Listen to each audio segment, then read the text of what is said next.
हरे कृष्ण भक्तों, आज हम लोग श्रवण करेंगे प्रश्न उत्तर कार्यक्रम में तृतीय भाग।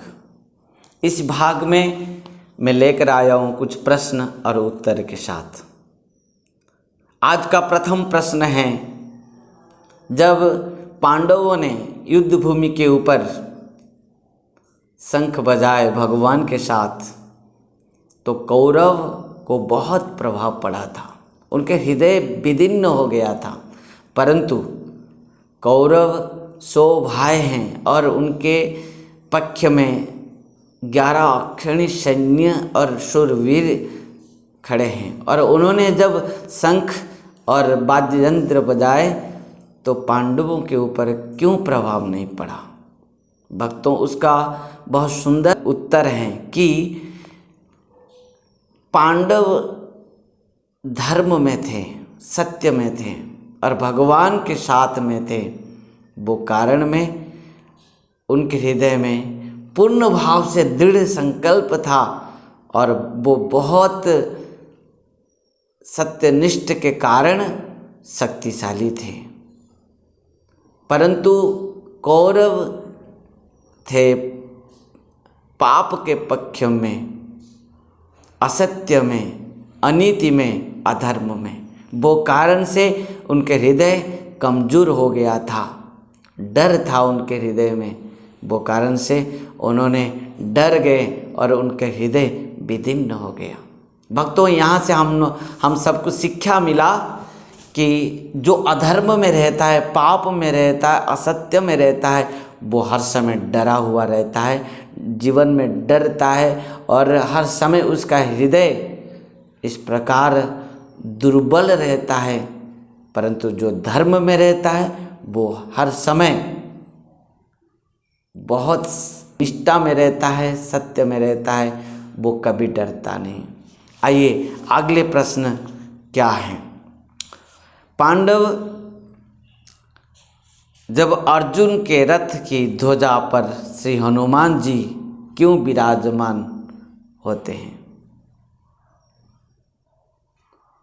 अर्जुन, आप देखे होंगे भगवान तो सारथी हैं और अर्जुन जो रथ के ऊपर विराजमान किया है युद्ध के लिए, वो रथ के ध्वजा को कपिध्वज कहा जाता है।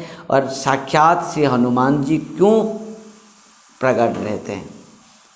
भक्तों, वो कारण है, जब पांडवों ने वनवास में थे, भगवान श्री राम जी के दूत भक्त श्री हनुमान जी के साथ भेंट हुआ था पांडवों का भीमसेन के साथ। और श्री हनुमान जी जब पवनसुत भीमसेन जी को देखा और उनको वर मांगने के लिए कहा, तो भीमसेन ने कहा था, हे पवनसुत श्री हनुमान जी महाराज, बस हमारे ऊपर बस कृपा दृष्टि रखना, यही हमारा आपसे वर है, प्रार्थना है।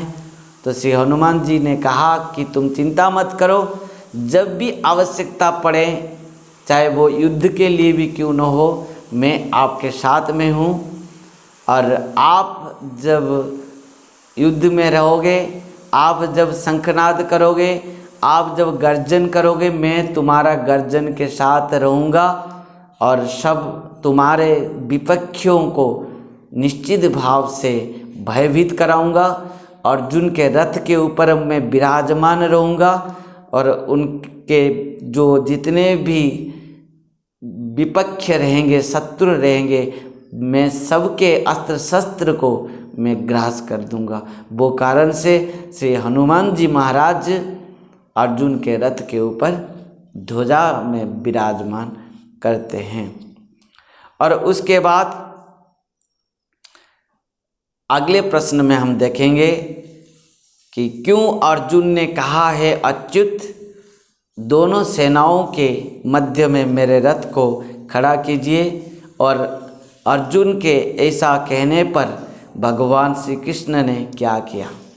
भक्तों, इस कारण से अर्जुन ने कहा भगवान से कि हे कृष्ण, आप मेरे रथ को दोनों योद्धा के बीच में रखिए। मैं देखना चाहता हूँ जिन्होंने मेरे विरुद्ध में विपक्ष में युद्ध के लिए खड़े हैं वो कौन हैं और मुझे किसके साथ युद्ध करना पड़ेगा। इतना अर्जुन कहने के बाद भगवान श्री कृष्ण ने अर्जुन रथ को दोनों सेना के बीच में रख दिया, जहाँ पर पितामह भीष्म, गुरु द्रोणाचार्य अपना रथ के ऊपर विराजमान थे और विशेष विशेष शूरवीरों ने वहाँ पर विराजमान हुए थे।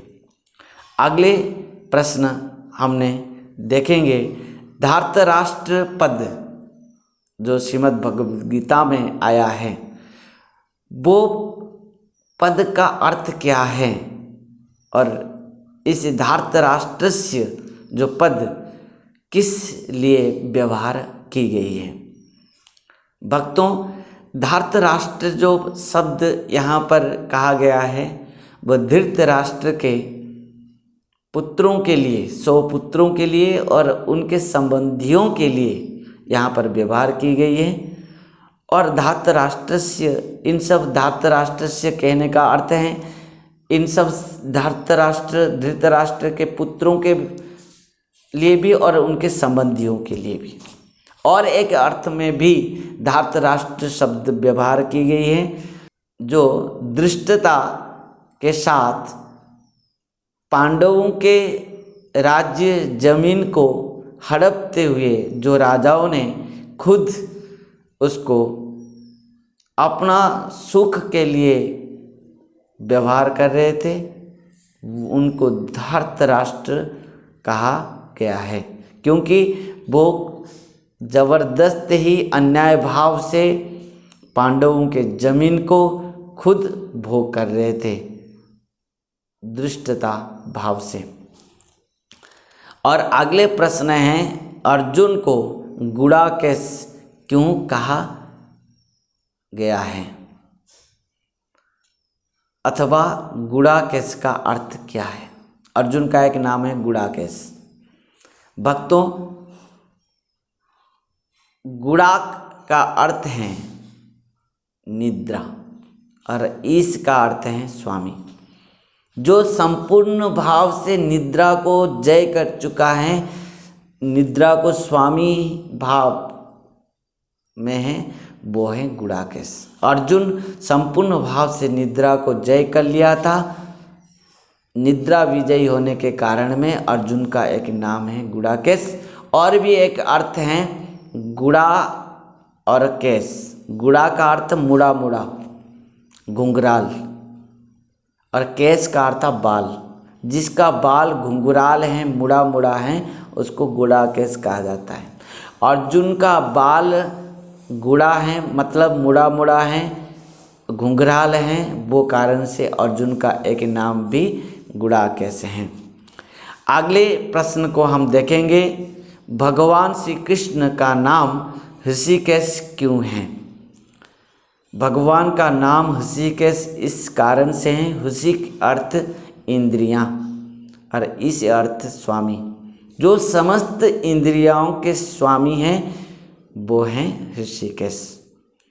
भक्तों, जब बहुत सुंदर कथा श्रीमद् भागवतम में आती है, ध्रुव महाराज ने जब भगवान की चरण में स्तुति की है, उसमें प्रथम श्लोक में कहा है जो अंतर प्रविश्य मोवाच मिमं प्रसुप्तम संजीवयत खेड़ शक्तिधरो सदाम्ना अन्यं च हस्तश्रवण तुग आदिन प्राणान नमो भगवते पुरुषाय तुभ्यम। हे प्रभु, मैं आपको बार बार नमन करता हूँ क्योंकि मेरे अंदर में आप प्रवेश करते हुए मेरे समस्त इंद्रियों को परिचालन आप कर रहे हैं। तो हमारे समस्त इंद्रियों के स्वामी हैं भगवान, तो उनका नाम ऋषिकेश है। इस प्रकार भगवान का नाम एक है ऋषिकेश। अर्जुन के हृदय में मोह जात क्यों हुआ। देखिए, अर्जुन भगवान का भक्त हैं, सखा हैं, मित्र हैं, परम भक्त हैं, शरणागत हैं। उनका हृदय में मोह होना नहीं चाहिए, परंतु वो कारण से मोह हुआ था कि उन्होंने सोच रहे थे, इन सबको मारकर पाप क्यों मैं भोग करूँगा, ये तो मेरे स्वजन बंधु बांधव सुहृद प्रियजन हैं, तो इन सब को मारकर मैं राज्य और राज सिंहासन क्यों भोग करना चाहूँगा। सबसे अच्छा है कि ये मेरा अपना है, इनको नहीं मारना चाहिए। वो अपना समझ लिया, जो अपना वंश कुरु कौरव और पांडवों के पक्ष में जो युद्ध के लिए खड़े थे, वो कारण से उनका मोह हुआ।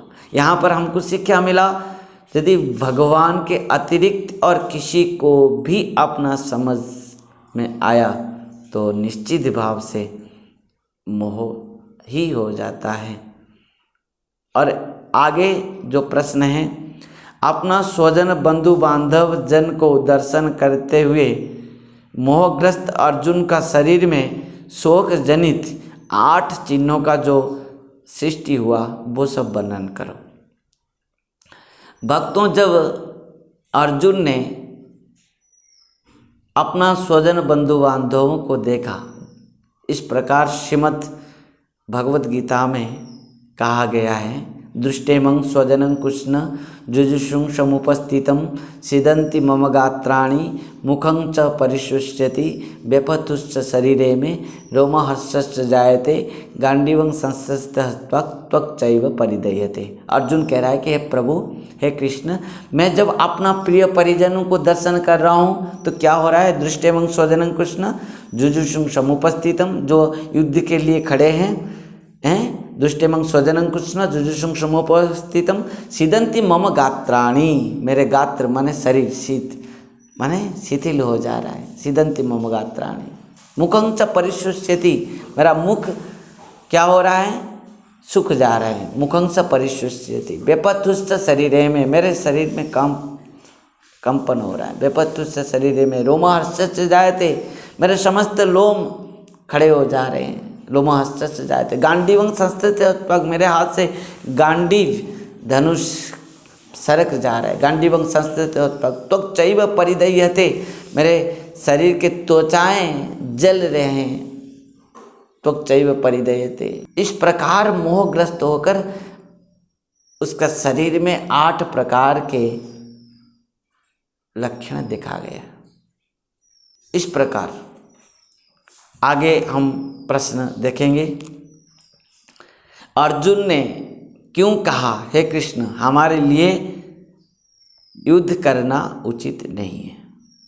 क्योंकि अर्जुन इस बात को कहा कि देखिए, यदि हम युद्ध करते हैं तो अपना ही सब प्रिय परिजन ही खड़े हैं, उनके साथ युद्ध करना है, ये सब तो मर जाएंगे, और जिसके लिए हम ही राज सिंहासन और राज वैभव को चाहत रखते हुए युद्ध करें, वो सब यहीं पर खड़े हैं और सब मरने वाले हैं, तो क्यों युद्ध करेंगे? नहीं करना चाहिए। वो कारण से अर्जुन ने कहा। अगले प्रश्न में अर्जुन कह रहा है, भगवान श्री कृष्ण से अर्जुन ने क्यों कहा, मैं विजयी नहीं चाहता हूँ और न तो राज्य चाहता हूँ। अर्जुन ने इस कारण से कहा कि मैं यदि जिसके लिए विजयी चाहता हूँ वो सब मरने वाले हैं, और जिसके लिए हम राज्य चाहते हैं वो भी सब यहीं पर खड़े हैं और मरने वाले हैं, तो विजय और राज्य क्या आवश्यकता है? वो तो सब कोई नहीं रहने वाले हैं, वो सब मरने वाले हैं, और किसके लिए राज्य और किसके लिए विजय हम चाहेंगे? अपने ही तो सब बंधु बांधव प्रिय परिजन पुत्र अपना सब कोई यहीं पर ही मरने वाले हैं, और किसके लिए विजय और किसके लिए राज सिंहासन। आगे और एक प्रश्न में हम देखेंगे, धृतराष्ट्र संबंधियों को अर्जुन ने आतताई क्यों कहा? भक्तों, अर्जुन ने दुर्योधन और उनके संबंधियों को आतताई इसलिए कहा कि आतताइयों ने जो जो कर्म करते हैं वही कर्म इन दुर्योधन और दुर्योधन के पक्ष के समस्त राजाओं ने किया है। तो अगले प्रश्न में यह है कि आतताई कौन होता है और क्या क्या किस किस प्रकार कर्म करने से उनको आतताई कहा जाता है। भक्तों देखिए, आतताई उनको कहा जाता है जो दूसरे के घर में आग लगा देता है अथवा आग लगा के जो दूसरे को मारना चाहता है। और आतताई उनको कहा जाता है जो दूसरे को जहर पिला के मार देना चाहता है। और उनको आतताई कहा जाता है जो अस्त्र शस्त्र में दूसरे को मार देता है बिना अस्त्रों से जो हैं, अथवा जो सोकर हैं उनको अस्त्र में भी मार देता है, वो भी आतताई है। और जो दूसरे का धन को अपहरण कर लेता है वो भी आतताई है। और जो दूसरे का जमीन को छीन लेता है अन्याय भाव से वो भी आतताई है। और जो दूसरे की स्त्री को अपहरण कर लेता है वो भी आतताई हैं। इन 6 प्रकार कार्य करने वाले आतताई हैं। और इन समस्त 6 प्रकार के कार्य कौरव ने किए हैं और उनके पक्षपाती जो राजाओं ने कर रहे हैं वो भी किए हैं। वो कारण से अर्जुन ने कौरव और उनके पक्ष राजाओं को आतताई कहा है। और इस प्रकार अर्जुन, अगले प्रश्न में हम देखेंगे अर्जुन ने स्वजनों को न मारने के क्या कारण बताया। अर्जुन ने भगवान से कहा कि हे भगवान, हे कृष्ण, हम अपना स्वजन बंधु बांधव को मारेंगे नहीं। क्यों? यदि हम स्वजन बंधु बांधव को यहाँ पर युद्ध भूमि पर युद्ध करते हुए सबको मारेंगे तो क्या होगा, हमारा कुल नष्ट हो जाएगा। आगे और प्रश्न में कहा गया है कि वर्ण संकर क्या है और ये कैसे पैदा होता है। भक्तों सुनिए, वर्ण संकर क्या है? जब कुल विनाश हो जाता है, कुल के जब पुरुष मर जाते हैं तब उन कुल के नारियां, स्त्रियां सब क्या होते हैं, इधर उधर भटकते रहते हैं और दूषित हो जाते हैं। और जब स्त्रियां पर पुरुष संग करने लग जाते हैं तब उनसे जो पुत्र संतान जन्म लेता है वो वर्ण संकर रूप पर जन्म होते हैं। और इस प्रकार वर्ण संकर पैदा होते हैं। इस प्रश्न में, अगले प्रश्न में इस प्रकार कहा गया है कि वर्ण संकर केवल नहीं है, धर्म संकर भी हैं, जाति संकर भी हैं, कुल संकर भी हैं, वेश संकर भी हैं, भाषा संकर भी हैं, आहार संकर भी हैं। इस प्रकार अनेक प्रकार के समाज में संकर जाति दिखा जाता है, दोष। तो इस सब का थोड़ा वर्णन करो। धर्म संकर क्या है, पहले हम देखें। जो अपना धर्म को, सनातन धर्म को त्याग करके जो तथाकथित धर्म को जो ग्रहण करता है वो हैं धर्म संकर। उसके बाद जाति संकर, अपना जाति को जो त्याग करके दूसरे जाति को जो अपना लेता है वो जाति संकर। कुल संकर, जो कुल के विनाशकारी होता है, जिस प्रकार कि वंश में जो परंपरा में जिस प्रकार विवाह के बाद जन्म होता है उसका कुल रक्षा होता है, परंतु जो पिता माता दूसरे के से जन्म लेता है जिसका कुल नहीं है, ना मातृकुल है ना पितृकुल है, वो सब कुल संकर हैं। भेष संकर, जो प्रकृति में हमारा सनातन धर्म में भेष क्या है, वो जो अपना वेश को बदल देता है। आजकल जो जीन्स टी शर्ट पहनते हैं, जो अपना धोती जो हमारे सनातन धर्म में उसको छोड़ देते हैं, वो सब भेष संकर हैं। भाषा संकर, हमारा मातृभाषा को त्याग करके भूल जाके नीच दिखा के जो अन्य भाषाओं को अपना लेते हैं वो भाषा संकर हैं। आहार संकर, हमारे जो सनातन धर्म में आहार हैं, दूध दही मक्खन साग सब्जी दाल अन्न आदि को छोड़कर जो विदेश के आहार को, अन्य देश के आहार को भोजन करता है वो आहार संकर हैं। इस प्रकार जो संकर जातीय दोष हमारे समाज में दिख रहा है, इससे हमारा धर्म, हमारा आश्रम, हमारा वर्ण, हमारा कुल, हमारा समस्त सनातन धर्म का विनाश का कारण है। आगे हम और एक प्रश्न में देखेंगे, वर्ण संकर कुल पितरों को क्यों नरक में ले जाने वाला है। भक्तों, जब हमारा कुल नष्ट हो जाएगा, वर्ण संकर उत्पन्न होंगे, तब क्या होगा कि जो पुत्र जन्म होगा वो और पिंडदान नहीं दे पाएगा और उसके हाथों से पितृगण, पूर्वजगण पिंडदान, तर्पण आदि प्राप्त नहीं करते हुए सब नरक प्राप्त करेंगे अनंत युग तक। आगे जो प्रश्न है, किस प्रकार वर्ण संकर के द्वारा कुल धर्म और जाति धर्म नष्ट हो जाते हैं। भक्तों, जब कुल में वर्ण संकर पैदा होते हैं तब क्या होता है, अपना वंश परंपरा के जो कुल पिता के पुत्र, पुत्र के फिर पुत्र, इस प्रकार जो हमारे पूर्व भगवान से, ऋषि संतों से हमारा कुल परंपरा आया है, वंश परंपरा आया है, हमारा गोत्र, इस समस्त कुल नष्ट हो जाते हैं वर्ण संकर पैदा होते ही। इस प्रकार कुल का जो धर्म परंपरा आया है वो सब नष्ट हो जाता है। आगे और एक प्रश्न में देखेंगे कि अर्जुन युद्ध से होने वाले अनर्थ को वर्णन करते हुए खुद को दोष देते हुए क्यों आश्चर्य और खेद प्रकाश किया है। अर्जुन ने भगवान से कहा, हे कृष्ण, यदि हम युद्ध करेंगे, युद्ध में सब कुल नष्ट हो जाएगा, वर्ण संकर उत्पन्न होंगे, कुल, वर्ण, अर्थ, धर्म सब नष्ट हो जाएगा, इसमें क्या होगा, हमारा सब कुछ नष्ट हो जाएगा, धर्म भी, कुल भी, वंश भी।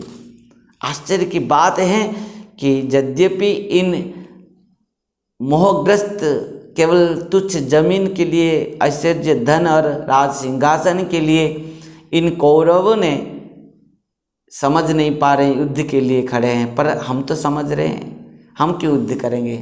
इस प्रकार खुद अर्जुन आश्चर्य और खेद प्रकाश करते हुए भगवान से इस प्रकार बात को कहा।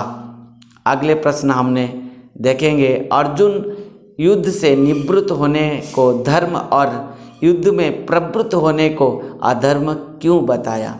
भगवान से कहा, हे प्रभु, हे कृष्ण, हम यदि युद्ध में प्रवृत्त होंगे तो हिंसा होगा, हमारा कुल, धर्म, वर्ण सब नष्ट हो जाएगा, वो कारण से ये अधर्म है।